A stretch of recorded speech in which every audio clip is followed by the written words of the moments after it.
Bismillahirrahmanirrahim. Assalamualaikum warahmatullahi wabarakatuh.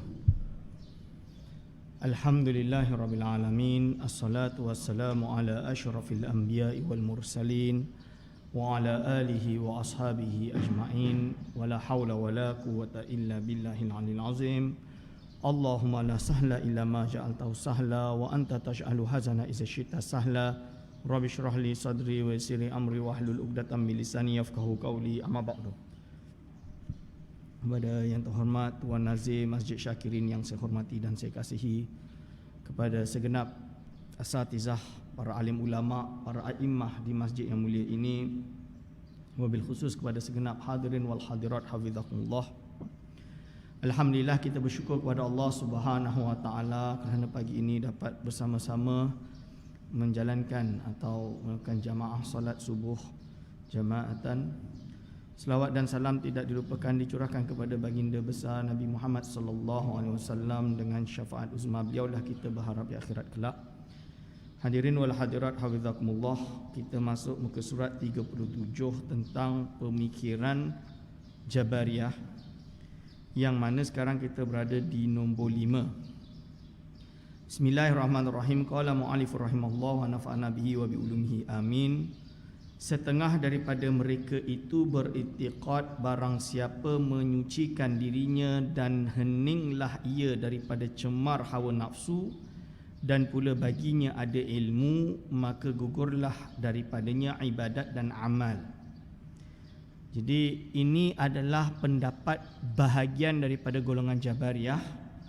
Tapi Jabariyah ini sebenarnya dia lebih kepada Jabariyah Batiniyah. Apakah yang dimaksud dengan Jabariyah Batiniyah? Jadi ada beberapa sektarian atau pecahan daripada orang Islam yang berkepercayaan bahawa apabila mereka sampai kepada penyucian jiwa yang bersih, maka gugurlah hak taklif atau kewajipan hukum hakam. Dalam arti dia tidak diberi bebankan lagi hukum oleh Allah Subhanahu wa taala, kerana tujuan hidup ini adalah membersihkan hati. Maka bila hati dah bersih, dah sampai tujuan, maka dia tidak ada kewajipan solat, puasa dan lain-lain.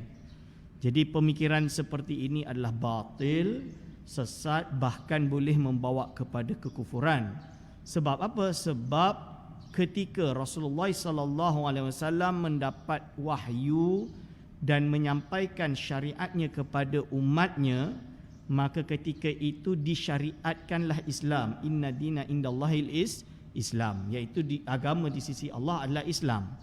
Dan hukum hakam syarak ini tidak luput kepada siapa pun yang berada dalam kategori mukallaf. Mukallaf ini berarti orang yang dah baligh kita dah belajar macam mana baligh tersebut, berakal, dan dia dalam keadaan masih hidup, kan, tidak mati, berakal dan tidak mabuk, tidak gila. Ini nama dia baligh, ini nama dia mukallaf. Apabila dia mukallaf, berarti dia ada kewajipan solat, dia ada kewajipan mana yang halal, mana yang haram. Ini semua berlaku dan hukum taklif ini tidak gugur sampailah ketika dia meninggal dunia. Dalam erti dia sudah ditarik nyawanya. Jadi lepas tarik nyawa dia, barulah dia tidak lagi mukallaf, akan tapi tempat dia menanggung segala beban apa yang telah dia lakukan. Sebab apa? Seringan-ringan mithqala dzarratin, iaitu seringan-ringan zarah amal dia akan dihitung. Ini. So dari sini orang ada sebahagian golongan pecahan daripada Jabariyah tapi yang Batiniyah. Batiniyah ni biasanya dia datang kalau zaman Imam Al-Ghazali dipanggil dengan Ismailiyah Batiniyah. Mereka ini bukan di kalangan tasawuf sebenarnya, bukan golongan sufi, tapi golongan Syiah Ismailiyah yang melihat bahawa apabila seseorang itu habis bersih jiwa dia dah bersih tazkiyatun nafsi, dia berarti dia dah kononnya tak ada dosa lah, lebih kurang macam tu. Dia dah kenal Allah, berarti dia dah tak solat, dia dah tak payah puasa. Kalau di Nusantara ini, di Jawa ada dipanggil dengan golongan kebatinan tu dipanggil dengan golongan kejawen. Kejawen. Kejawen ni apa? Dia ikut agama Jawa Hindu lama, di mana mereka lebih memfokuskan untuk membersihkan jiwa daripada hasad, dengki dan lain-lain. Apabila Islam datang, mereka berasimilasi dengan Islam, akan tapi ilmu itu diteruskan, dan ada di kalangan kejawen ini dah tak solat, tak puasa. Dia kata, buat apa kalau kita nak solat apabila kita dah mengenal Tuhan? Contoh dia, kan lebih penting tu kan mengenal Tuhan, bukan solat. Ini jadi sesat lah, boleh jatuh kufur sebab dia menggugurkan taklif. Ada yang puasa, kita bukan puasa makan ni, puasa zahir, aku puasa batin. Puasa batin ni apa? Aku tak cakap benda buruk dalam hati aku ni. Aku tak cakap pada orang lain benda yang ghibah dan lain-lain. Ini juga salah. Jadi di dalam Islam yang benar adalah menggabungkan dua-dua, iaitu zahir wa batin.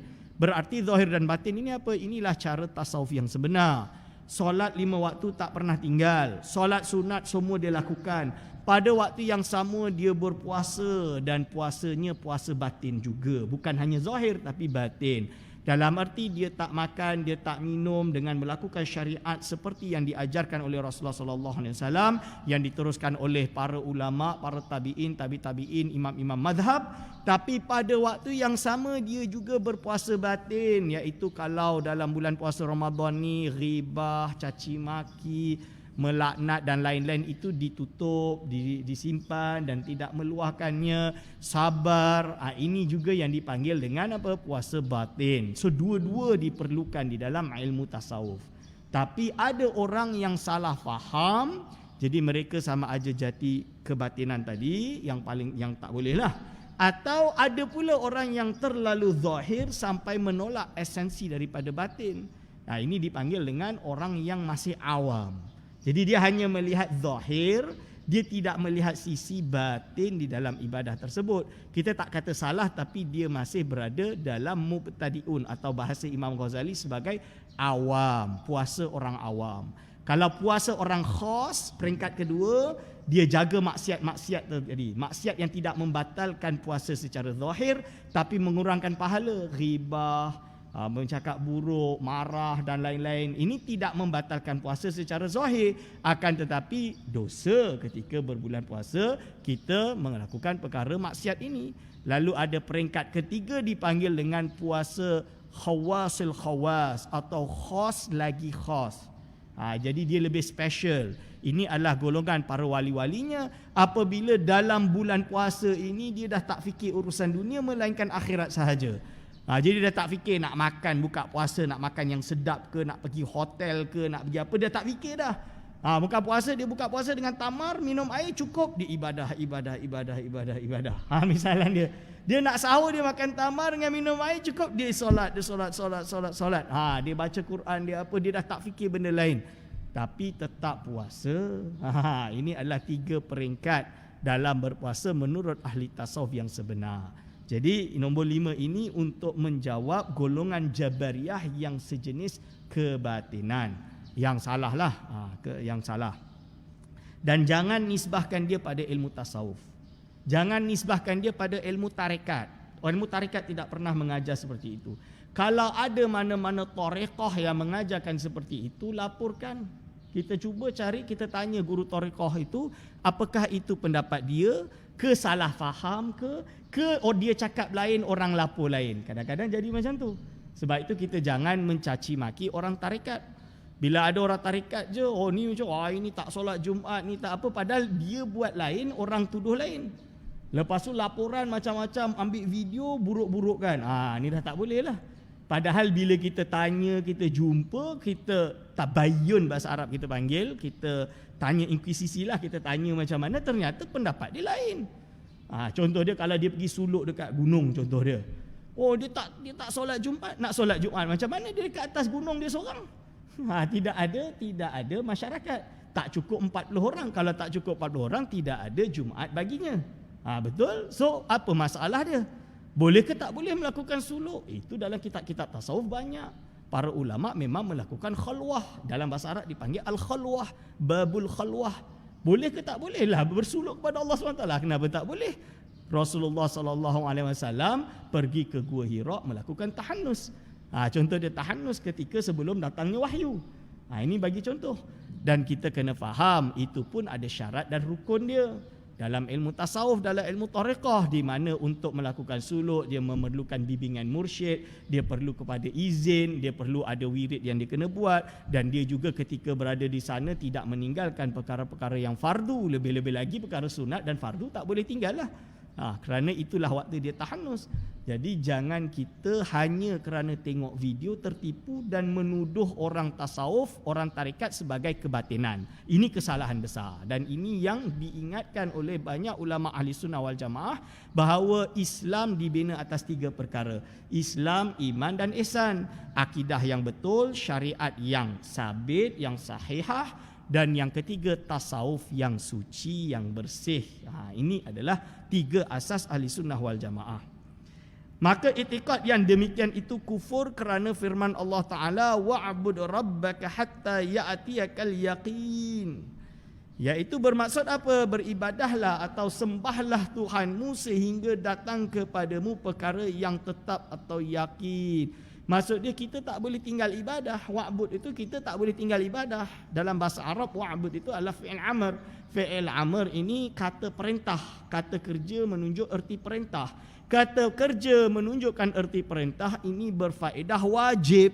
Berarti beribadah kepada Allah seperti menunaikan segala syariatnya dari rukun yang pertama sampai rukun yang terakhir. Ini adalah lazim dan kekal sampailah dia meninggal. Sampailah dia meninggal. Jadi ibadah tersebut tak boleh kita kata dia dah kat taraf wali dah tak ada hukum hakam. Tak betul lah tu. Tak ada orang, tak ada ulama tasawuf atau syariat yang kata ada orang ketika dah sampai derajat wali dia dah gugur solat. Itu tak ada. Kalau ada yang mengaku wali dengan berbagai karamah dia, khariqul adah, boleh jalan atas air ke, boleh terbang ke, misalan dia, lalu dia tak solat, itu tanda dia bukan wali, itu tanda dia istidraj. Istidraj itu apa? Perkara-perkara yang mencari adat yang berlaku pada orang yang fasik. Berarti apa? Berarti itu tanda yang dia ini bukan wali, justru dia walius syaitan. Dipanggil macam tu, walius syaitan. Contoh dia apa? Contoh dia orang yang bukan Islam, magician, boleh buat magic. Kan ada magician datang kat sini yang terkenal. Dulu tahun tu saya kecil lah dulu, tahun 1992, ada magician datang kat PWTC kat KL tu, dia buat magic apa macam memang kita tengok memang betul-betul magic lah. Kalau zaman dulu orang panggil ni macam wali lah kira. Tapi dia jelas-jelas bukan Islam. Contoh dia. Ini macam mana? Apakah hanya kerana khawariqul adah itu menunjukkan dia itu betul? Tidak, justru menunjukkan bahawa dia itu fasik. Kalau ini kita pegang, seumpama na'uzubillah min zalik, seumpama Dajjal muncul di zaman kita, na'uzubillah min zalik, kita tak nak, tapi kalaulah Dajjal muncul di zaman kita pegang benda ni, berarti apa? Kita dapat bezakan yang mana satu Dajjal, yang mana satu Imam Mahdi. Itu. Sebab apa? Kalau Dajjal ni memang khawariqul adah dia terlalu banyak. Khawariqul adah tu perkara-perkara yang mencari-cari adat. Perkara-perkara mistikal lah, kita panggil macam tu lah. Memang ibarat dia nak bawa matahari pun dia boleh buat. Sampai macam tu. Siapa yang tak percaya? Dajjal, fitnatul Dajjal. Tapi kalau kita akidah kuat, kita tahu ini adalah Dajjal kerana dia dah melanggar syariat, kita tidak akan tergoyang. Tapi seperti yang disebut dalam hadis, lebih banyak yang ikut dia daripada yang tak ikut dia. Berarti kita takut. Sebab itu kita harap kita tak hidup di zaman tu. Sebab kalau kita ikut zaman tu, takut kita ni tergolong orang yang ikut Dajjal. Na'uzubillah min zalik. Tapi kalau kita terhidup di zaman itu, kita berharap kita termasuk askar-askar Imam Mahdi.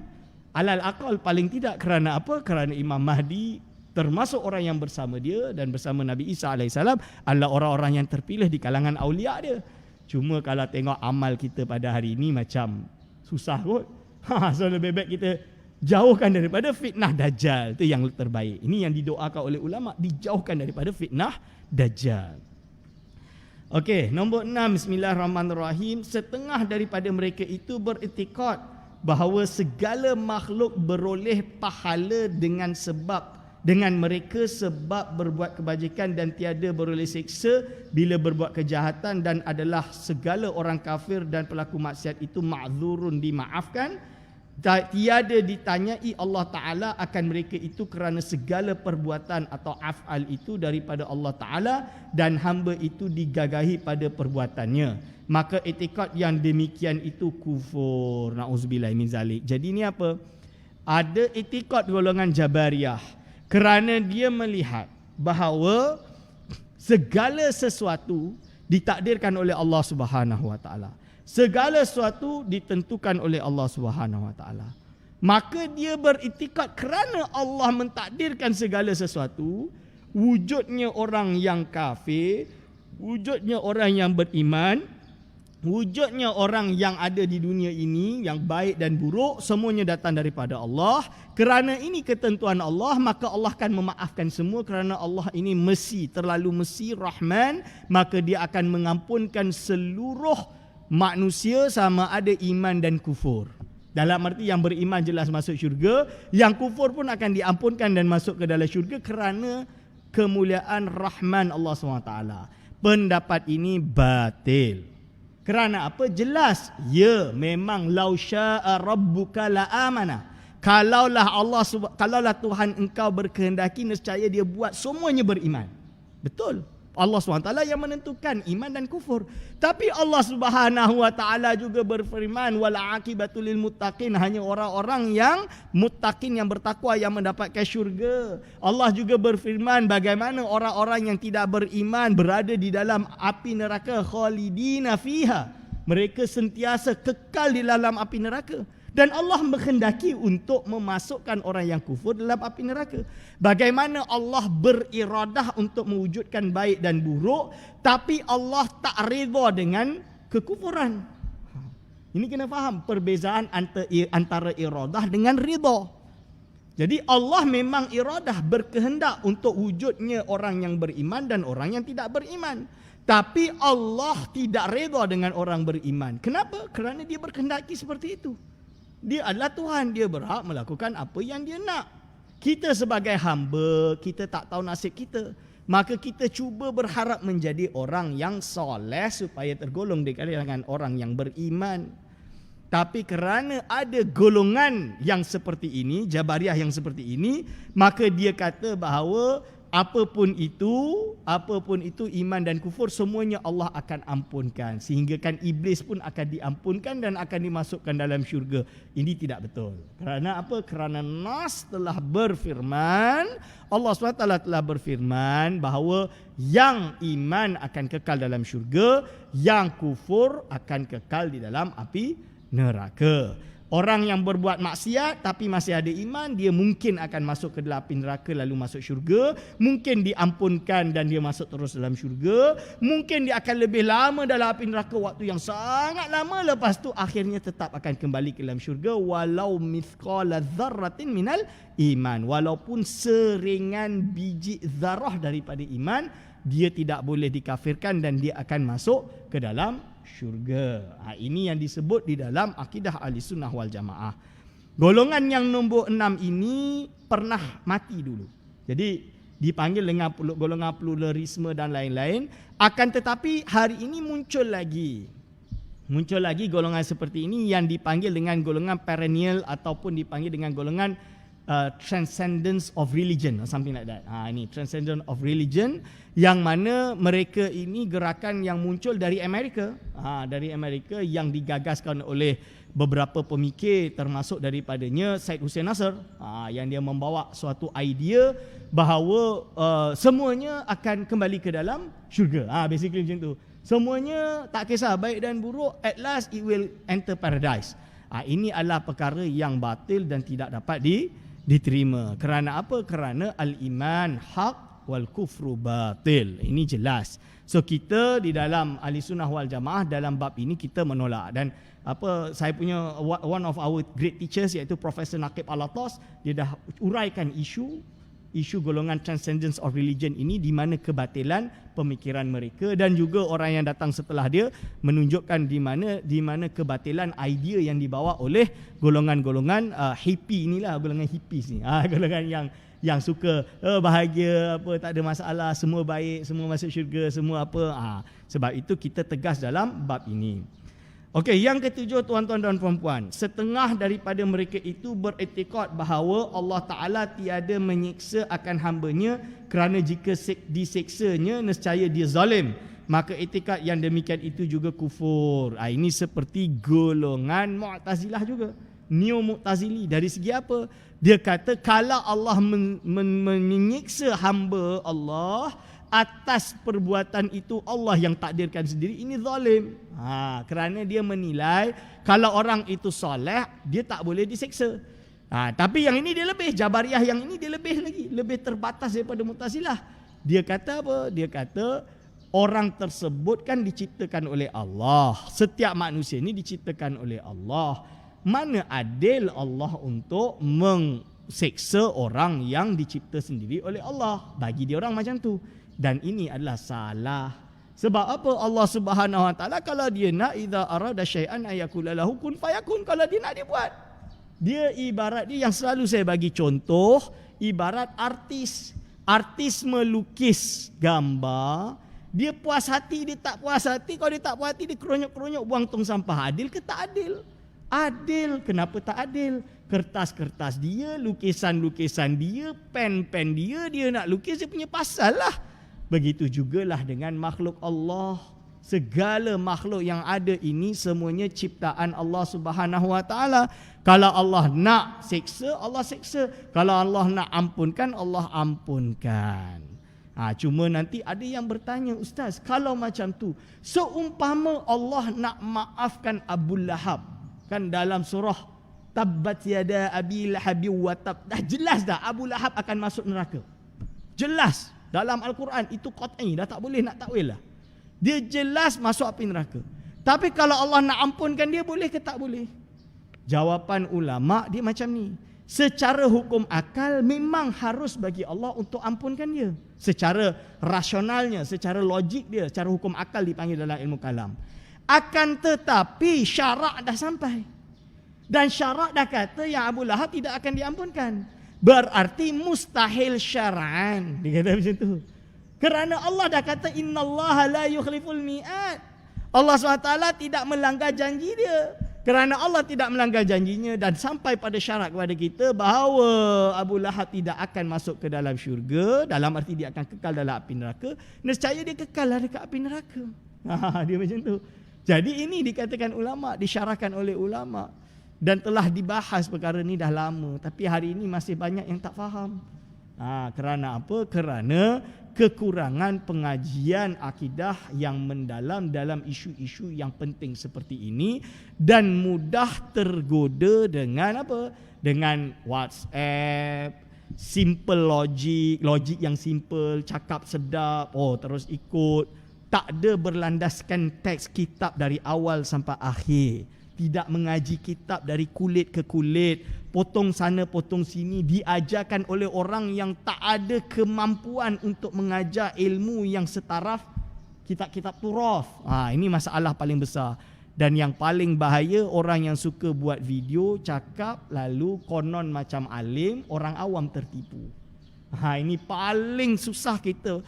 Kami di peringkat akademik dan juga peringkat jabatan agama dan lain-lain, paling susah video-video yang dibuat dengan cuplikan sana cuplikan sini, nampak fokus macam buruk, macam keji, lepas tu mempengaruhi orang awam, orang ramai dan semua menganggap sesat dan lain-lain hanya sebab tengok video. Ini paling kami susah. Sebab apa? Fitnah paling besar macam tu lah. Dia potong-potong-potong, nampak buruk, dah tuduh dan letak nama, sesat. Ini paling susah. Jadi tuan-tuan dan puan-puan, ilmu kena daripada guru ke guru. Ni kena murid dengan guru ni kena ada musyafahah, kena ada Q&A, kena ada pengajian, kena ada silibus jelas yang kita baca ni kitab apa, siapa yang karang, apa pendapat dia, mazhab dia apa. Ini masalah dia. Kalau kita tak ada, maka susah. Sebab itu kami di Institut Kefahaman Islam Malaysia, di IKIM dan lain-lain, memang kita adakan daripada sembang kosong pengajian berkitab. Tak kisahlah setahun khatam lah. Itu kita buat. Yang penting disampaikan ilmu itu berdasarkan reference, sumber yang muktamad. Ini yang paling penting. Okey tuan-tuan dan puan-puan. Bismillahirrahmanirrahim. Yang ke-8, setengah daripada mereka itu beriktikad bahawa Allah Ta'ala menghidupkan segala kafir di dalam neraka, kemudian dimatikannya pula akan mereka itu, tiada lagi dihidupkan mereka itu selama-lamanya. Maka iktikad yang demikian itu kufur kerana ingkar akan nas. Khalidina fiha, dalam Quran kata khalidina fiha, sentiasa berada kekal dalam api neraka. Tapi ada golongan daripada Jabariyah yang berkepercayaan bahawa neraka ini fana. Apa maksud neraka ini fana? Neraka ini akan sirna. Memang kita tahu bahawa yang kekal abadi itu hanya Allah Subhanahu Wa Taala. Akan tetapi kita juga beriman Allah Subhanahu Wa Taala telah berfirman bahawa dia akan kekalkan jannah wan nar.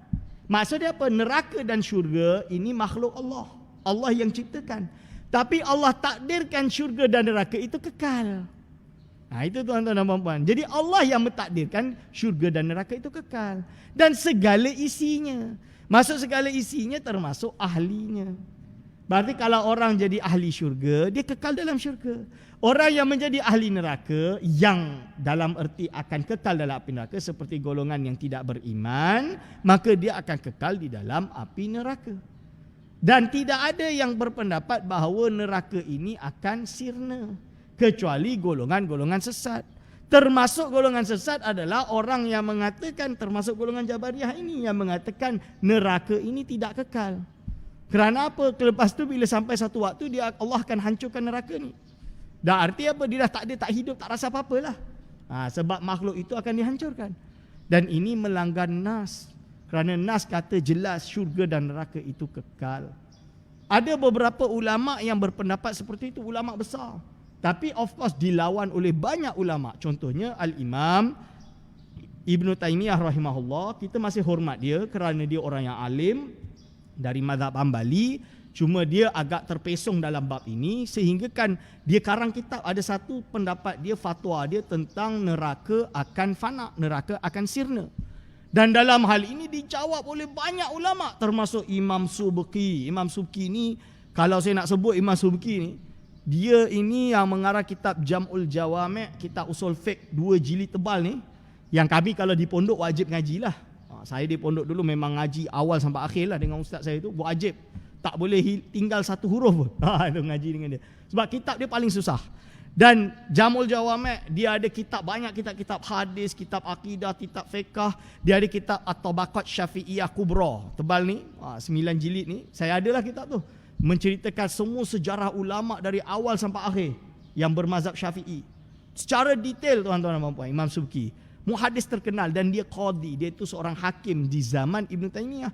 Dan dia ketika Ibn Taymiyah keluarkan fatwa bahawa neraka akan sirna, dia lawan dengan satu risalah menerangkan kebatilan pendapat Ibn Taymiyah dalam bab ini. Dia bagi hujah lah, 1, 2, 3, 4, 5, isu neraka tidak kekal. Dalam erti fana unnar, neraka akan sirna. Itu dilawan, Ibn Taymiyah dilawan dalam bab ini.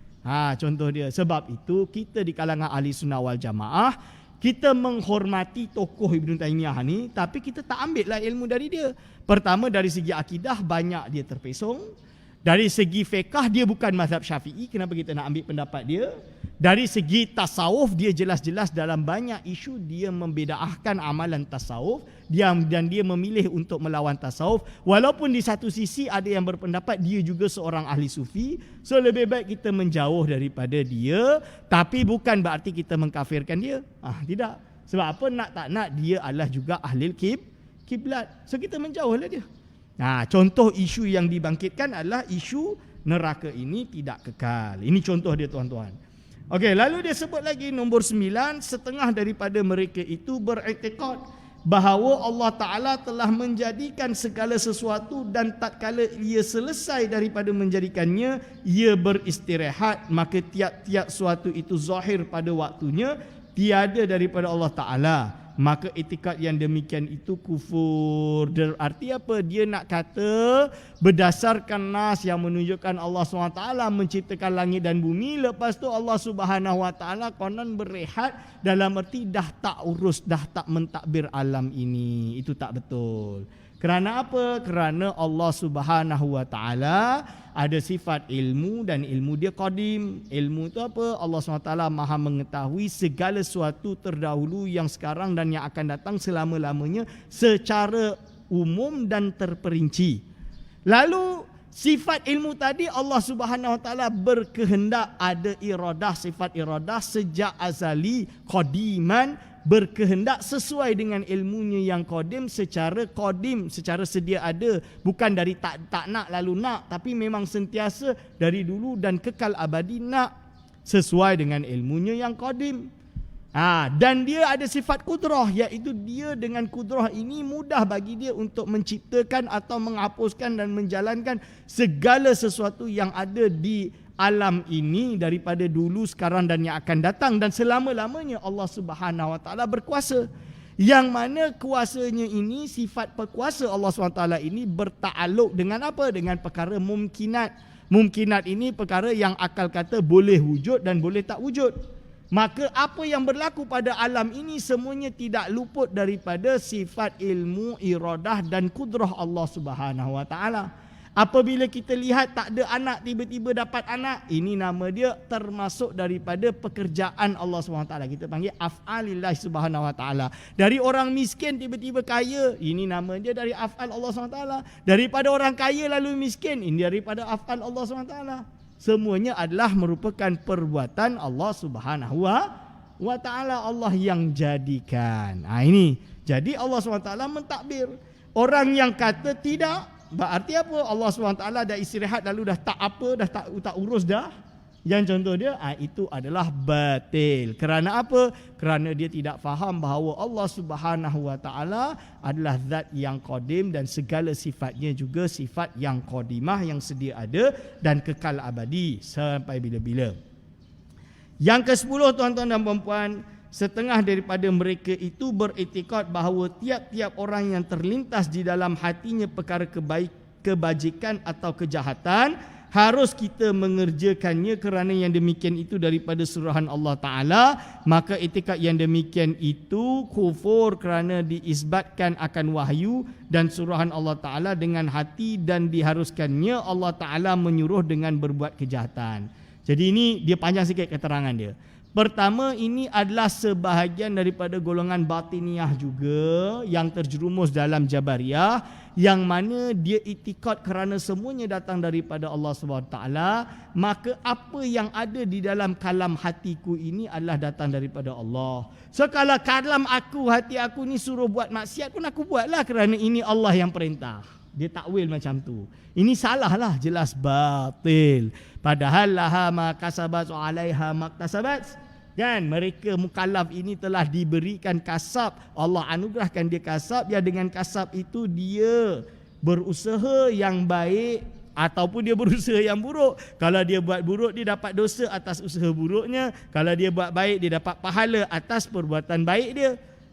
Ini jelas, dan Allah perintahkan untuk melakukan yang baik, bukan pelaku yang buruk. Tapi golongan batiyah seperti ini, dia kata kerana semuanya datang daripada Allah. Kalau hati aku kata buruk, aku buatlah yang buruk kerana ini datang daripada Allah. Dan ini sesat dan ditolak. Jatuh kekufurannya seperti yang disebut oleh Syekh Arsyad Banjari ini di mana? Apabila dia mengisbatkan bahawa itu adalah perintah Allah dengan makna wahyu, suruhan Allah, berarti dia dah melanggar wahyu yang dibawa oleh Nabi Muhammad sallallahu alaihi wasallam. Dia telah melanggar syariat yang telah dibawa oleh baginda Nabi Muhammad sallallahu alaihi wasallam. Apabila dia sudah melanggar syariat yang telah dibawa oleh baginda Nabi Muhammad sallallahu alaihi wasallam dengan iktikad lahirnya wahyu yang lain daripada wahyu Nabi Muhammad sallallahu alaihi wasallam, di sini kekufuran dia, kerana seolah-olah dia beriman adanya wahyu setelah Nabi Muhammad sallallahu alaihi wasallam. Padahal tak ada. Sebab itu kita kena faham, tidak ada lagi syariat melainkan apa yang dibawa oleh baginda Nabi Muhammad sallallahu alaihi wasallam. Tapi di kalangan ulama tasawuf, dia bukan memanggil dengan syariat, tapi dia kata ada ilham. Ilham tak ada masalah. Ilham ini apa? Jadi dalam hadis sahih Muslim, dalam hadis sahih Muslim, iaitu sebuah hadis yang menceritakan bahawa baginda sallallahu alaihi wasallam ditanya tentang kalaulah ada di kalangan umatku ini muhaddatsuna. Muhaddatsun ni apa? Orang yang ditahdiskan Allah. Tahdis ni dari perkataan hadatha. Hadatha tu khabar lah. Tahdis ni dikabarkan oleh Allah SWT. Nescaya, sebab apa? Di kalangan Bani Israel banyak orang yang muhaddatsuna, yang dibukakan kasyaf lah basically. Lebih kurang macam tu. Lalu di kalangan umatku siapa? Rasulullah SAW menjawab, kalau ada, nescaya Umar lah orang dia.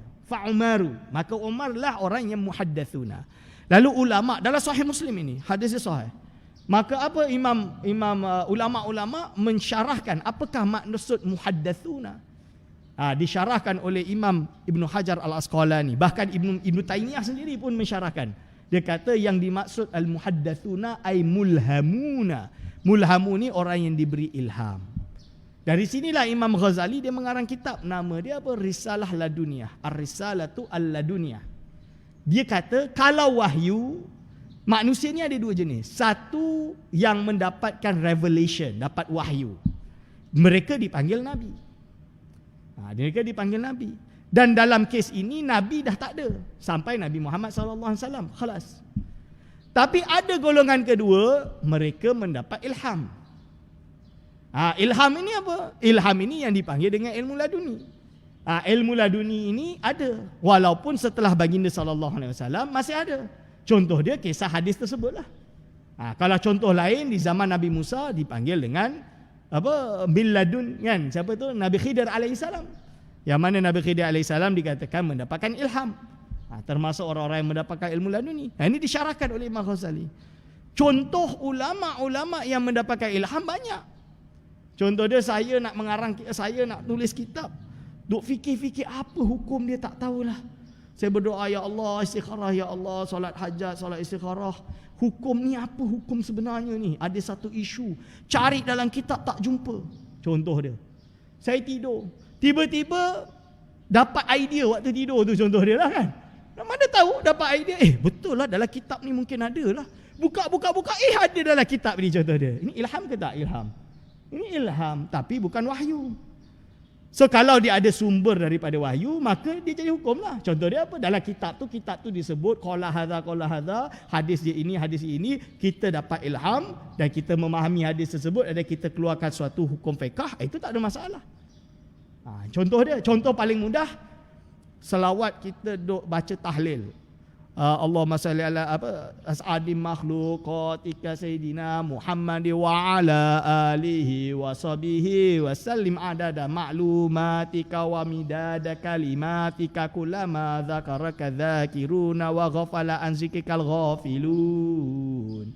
Datang golongan yang Wahabi ni yang duk bid'ahkan orang, duk kata, ustaz, Rasul tak pernah selawat macam tu. Sahabat tak pernah selawat macam tu. Mana ustaz duk bawa selawat macam ni kat Malaysia ni? Malaysia je ada, negara Arab pun tak ada. Bid'ah ni. Tak ada dalam syariat. Betul. Pernah datang kes tu. Bahasa saya ni, ya Allah. Dan Imam Qastalani cerita. Ni Imam Qastalani cerita. Jadi ada ulama' ditohmah seperti itu. Kerana selawat itu tak warid. So di mana? Dia cari-cari, dia tak jumpa. Sekali dia berdoa kepada Allah, dia istikharah, dia tidur. Dia tidur, dia mimpi Imam Syafi'i datang. Imam Syafi'i kata kat dia, kau buka kitab aku Al-Um. Dekat Muqaddimah, ada selawat. Dia tak pernah baca kitab tu. Dia mimpi. Lepas tu dia bangun-bangun. Dia buka lah kitab tersebut. Dia buka kitab Al-Um. Al-Um Imam Syafi'i tu. Muqaddimah tu, dia Imam Syafi'i berselawat exactly macam tu. Jadi selawat yang kita duk baca tahlil tu, selawat Imam Syafi'i. Ni nak bagi tahulah. Ada dalam kitab Al-Um. Nombor petikan 26 kalau tak salah, saya punya nuskhah tu dia ada bagi nombor 26 selawat itu. Cuma kita ada ulama tambahlah Badri Duja, As'adil dan lain-lain tu, itu tak ada masalah. Tapi sirat itu ada. Ini diriwayatkan oleh Imam Qastalani di dalam kitab Misbahul Anam fi istighasati khairil anam fil yaqadhati wal manam. Nama kitab dia. Maksud dia apa cahaya kegelapan, jadi dia menerangi kegelapan. Tentang orang meminta pertolongan kepada khairul anam, iaitu Nabi Muhammad SAW, sama ada dalam keadaan jaga ataupun tidur. Dia kata macam tu. So ini apa? Ini syariat? Tak, ini bukan wahyu. Ini bukan wahyu. Dia nak mentakrirkan syariat, nak mentakrirkan hukum, tapi dengan ilham. Boleh ke tak boleh? Selagi dia tidak membawa perkara yang melanggar syariat, tak ada masalah. Kecualilah dia tidur, dia mimpi, kononnya kata engkau dah tak wajib solat 5 waktu. Halal bagi engkau zina, misalan dia. Misalan dia. Ini jelas-jelas bukan ilham. Ini jelas-jelas godaan syaitan. Kerana apa? Innallaha la yukhliful mi'ad. Yang saya sebut tadi. Dan seperti yang saya kata, yang kisah Syekh Abdul Qadir Jailani.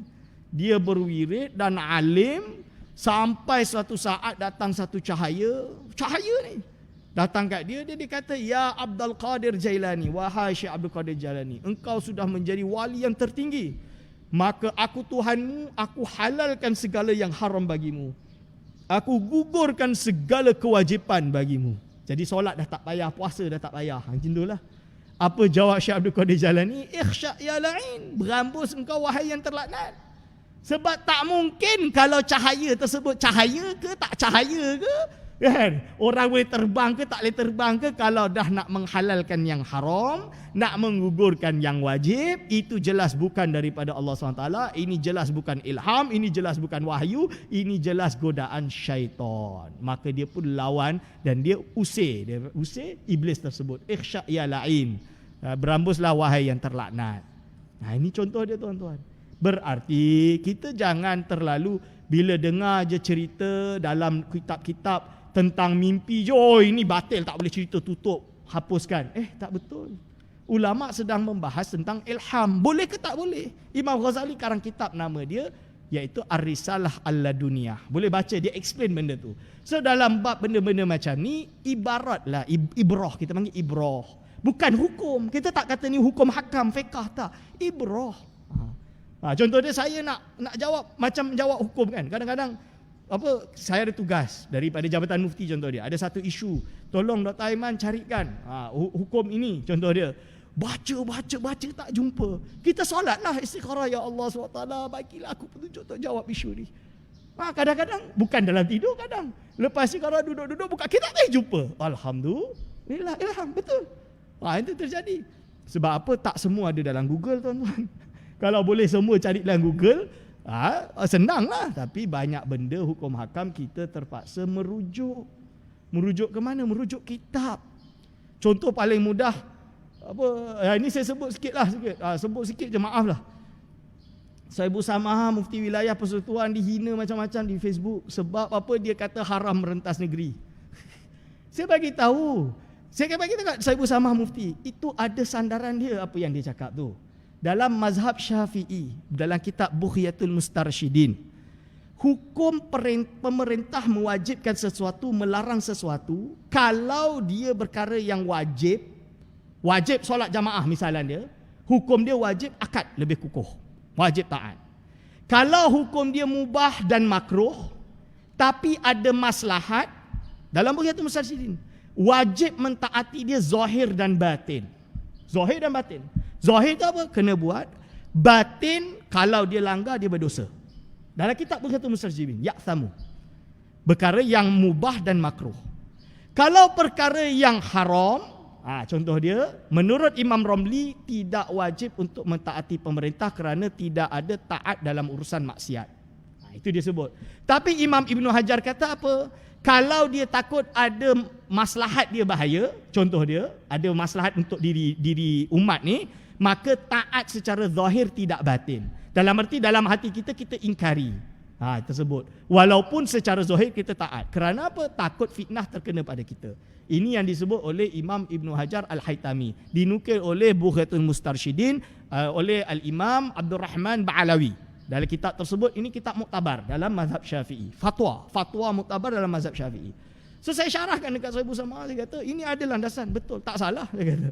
Kerana apa? Dalam khas lintas negeri, kalau dia pergi lintas, kalau dia bawa virus, habis satu kampung kena, betul? Betul ke tak? So ada maslahat ke tak? Yang kedua, hadis jelas, kalau ada wabak jangan keluar, dan yang luar jangan masuk. Itu jelas. Dan yang ketiga, belum lagi isu tazwir, menipu, buat surat dan lain-lain. So melanggar pemerintah dalam bab ini memang dosa zahiran wa batinan. Saya kata betul, dalam hal ini zahiran wa batinan, secara zahir dan batin. Kalau dah tak tahan sangat nak balik, kena minta izin lah. Yang perkahwinan jarak jauh itu bab lain lah. Itu kerajaan of course bagi dia izin. Itu tak ada masalah. Ini yang kita kata ni orang yang memang tak peduli dengan undang-undang, tak peduli dengan instruksi kerajaan, sengaja nak langgar. Yang ini ibarat dalam kitab Bughyatul Mustashidin, dia bagi contoh satu je. Hukum orang makan tambaki. Tambaki tobacco tu apa? Rokok lah. Orang isap rokok dia apa hukum dia? Mazhab Syafi'i hukum dia makruh sahaja. Tapi kerana kalau kerajaan menginstruksikan wajib untuk meninggalkannya, dalam erti haram untuk isap rokok, contoh dia, maka kalau engkau isap rokok, kau berdosa lah. Itu bahasa dia. Kau isap rokok berdosa lah. Dan ini bukan saya fatwa, ini dalam kitab Bughyatul Mustarsyidin. Dan saya sedih bila tengok netizen lebih banyak sentimen-sentimen politik, sentimen-sentimen yang bersifat ialah sosial dibandingkan dengan ilmu. Kita terus terang, kita cuba nak bagi fatwa itu fatwa sesuai ilmu, bukan sesuai sentimen politik. Ini kita kena faham. So ini masyarakat, saya harap terutama warga Masjid Syakirin, kita dalam bab ini kena alal basirah, kena dengan ilmu, bukan cakap suka hati. InsyaAllah kita iktifak dengan hadza qadar. InsyaAllah kita jumpa minggu hadapan. Kalau ada salah silap, saya mohon maaf sebesar-besarnya. Aku qauli hadza, astaghfirullah li wa lakum. Wassalamualaikum warahmatullahi wabarakatuh.